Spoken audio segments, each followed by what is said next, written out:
Good morning. All right, here we go for another walk, another chat with this old guy with this really cool Viking beard. What do you think? Hi, I'm Dave. So, I'd like to take you guys on these walks with me. It helps motivate me as I'm going through my change in my health journey, leaving my pity party behind, trying to get in shape, dealing with this chronic pain, all this other stuff. Snap, crackle, and pop. Anyway, so today I wanted to talk to you guys about retirement. Are you guys close to retirement? Have you retired already? Or do you want to retire? I was kind of forced into early retirement.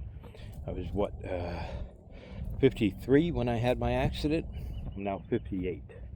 So I've been going just over 5 years now since my accident. Now, I wasn't really ready for retirement. I was earning really good money, and I found a career that I really liked because I was helping people. I was a roof inspector. So after a storm, I would go in there and inspect the roof for damage. If they had enough damage, then we work with the insurance companies. So I enjoyed what I did. So I wasn't ready. And at 53, I wasn't ready to retire. I wanted, another good 10 years of earning at a high level, right? So I could max out everything.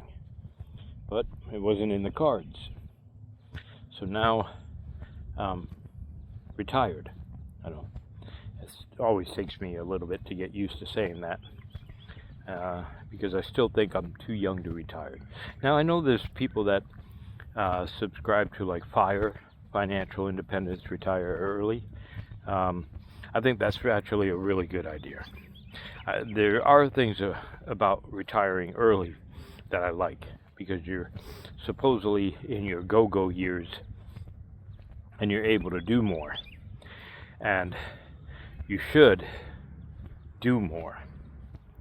There's so many people, they're like, oh, I don't want to retire because, I'm not ready for it. I don't know what to do. I can't sit by the pool or at the beach drinking Coronas or having a little, rum pina colada or something, or, rum runner. I don't drink those drinks, so I'm not sure what they are. So that's bothering me. You gotta have that Viking beard look, right? Anyway, so they're like, I can't do that. I'm just gonna keep on working. Well, now that I've been in this and stuff, I'm grateful for the retirement that was forced on to me. As let's say, I have to use the word grateful because words matter. Because even though it was from an accident and it wasn't, and I'm in chronic pain and I have all these issues, the part that I'm grateful for about this forced retirement is that I'm able to spend more time with my wife and my daughter. So it's been a blessing in disguise. And that's normally the way a lot of things work, is that they might seem something that's hard or harsh, unfortunate, sad, whatever, but there can always be a silver lining. Otherwise, where'd they get the praise from? How'd they do that? Because it just helps when you're able to find that silver lining.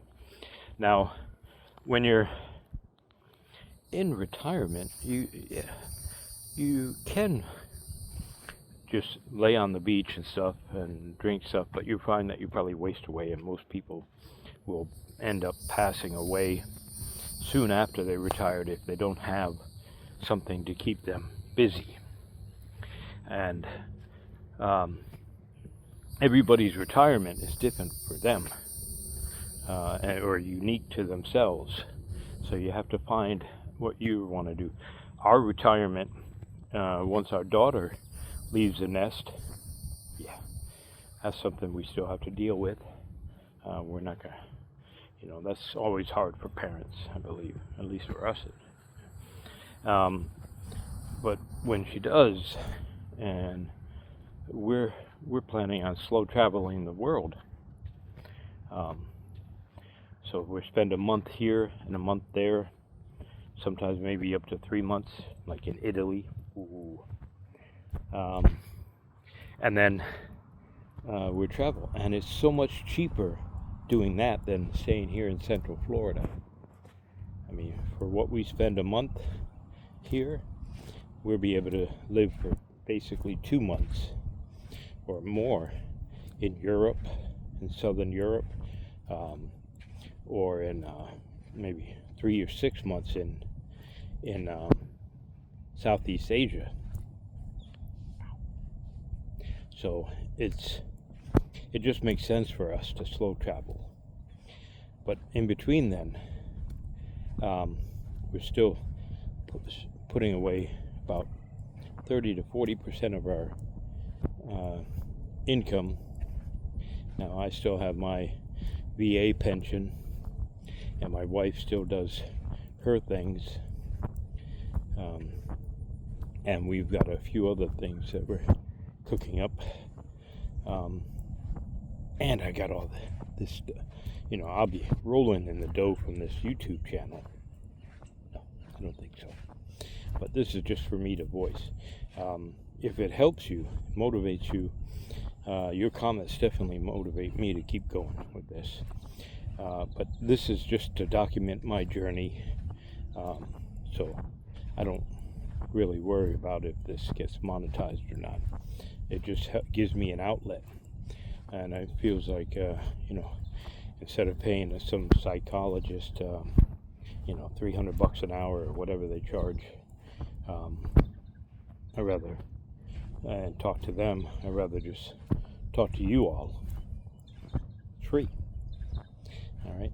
So we are in our retirement mode, as far as I'm not able to work. My wife, she does her things. She's an entrepreneur. She's got her couple of businesses that brings in a modest amount. And then we do our plans for when we're actually, I really believe that when we start slow traveling the world, that'll be our retirement time, our go-go years. What about you guys? What do you think? What's your ideal retirement? And I think the other thing I wanted to mention on this is that when you're in the retirement years and stuff, and you say, oh, maybe you can afford to just sip Mai Tais on the beach all the time, but you will, or you should, want to exercise. Get some type of exercise routine, and also, watch the food that you take in. You guys know that I am carnivore, so you want to cut out all your seed oils, and you want to cut out all the carbs, like grains and oats and cereals and rice and stuff, and all this over processed foods, and just do a moderate exercise. If you could exercise every day. I walk every day, so I would like to work up to more exercise, depending on how my pain feels. But I'm getting there, because you need movement, you need activity in your life, you need that exercise and good meals, because you want to keep your body as fit and strong as you can, because in these later years, that's when, even before that, like they say, like when you're 30, 40, and in your 50s, your body is just starting to decay. You have the sarcopenia, I want to say saturjuria, where you lose your muscle and strength. So, and then you are open to decay and all this other stuff when you start having all these issues with your heart, with your neurological, your Alzheimer's and stuff. It used to be that nobody ever knew anyone that had Alzheimer's. Maybe a friend of a friend of a friend of a friend. You heard about it somewhere. Or dementia.